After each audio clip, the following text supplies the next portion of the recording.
There's a controversy that you've been in the middle of involving George Will and Bill O'Reilly, and you wrote your own piece for the Washington Post. Let's run the minute between those two men, and then you can fill in the blanks from your perspective. We wrote a book without feeling any obligation to talk to Ed Meese, George Shultz, Jim Baker, any of the other people who could have refuted the thesis. And why did I not talk to them? Because they would have refuted the flimsy thesis. Because they have skin in the game. We don't talk to people when we're writing our books. You mean they not? They have knowledge of the game. They have skin in the game, emotion in the game, spin in the game. We don't talk to anybody who was derogatory to the Reagans or anybody who was laudatory. We do our own investigation. And Killing Reagan is a laudatory book toward Ronald Reagan, and you didn't even mention that.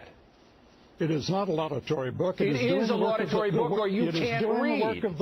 It is doing the work of the left, which knows that in order to discredit conservatism, it must destroy Reagan's reputation as a president, and your book does the work of the American left with its extreme recklessness. So people watching this, I'm sure, were confused. They say Bill O'Reilly supposedly is a conservative, and George Will is a conservative, and this book called Killing Reagan is the fifth book that Bill O'Reilly's done. Right. That seems awfully personal, and what was going on there?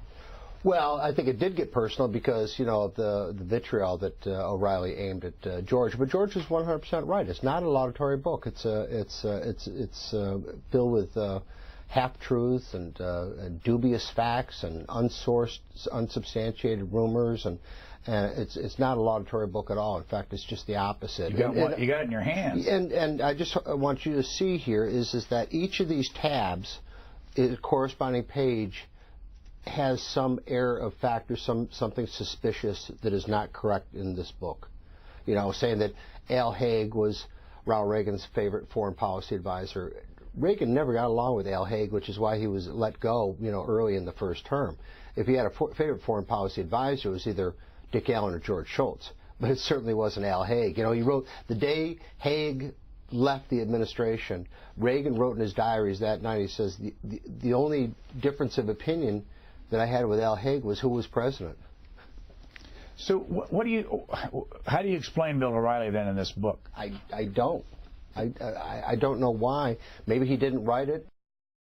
Maybe he just wanted to sensationalize it. Maybe he wanted to, you know, we have, I think, been successful. You know, the Reagan narrative was he was a lightweight grade B actor with premature orange hair, which is what Gerald Ford said about him in 1976. He's turning prematurely orange. And even with all the successes of his administration, historians have consistently rated Reagan low, I believe, out of ideological bias. So a group of us, you know, I like to write about Reagan because I grew up in the 80s. I developed in the 80s. It was the halcyon time for us. But I also write about the facts. I don't make things up. And I don't believe that Ed Meese or Luke Cannon or anybody else makes things up.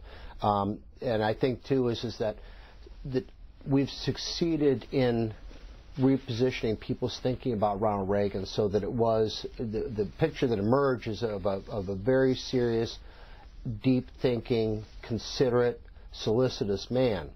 And maybe he just wanted to push back against that narrative and paint a picture of somebody who was, you know, shallow and caddish and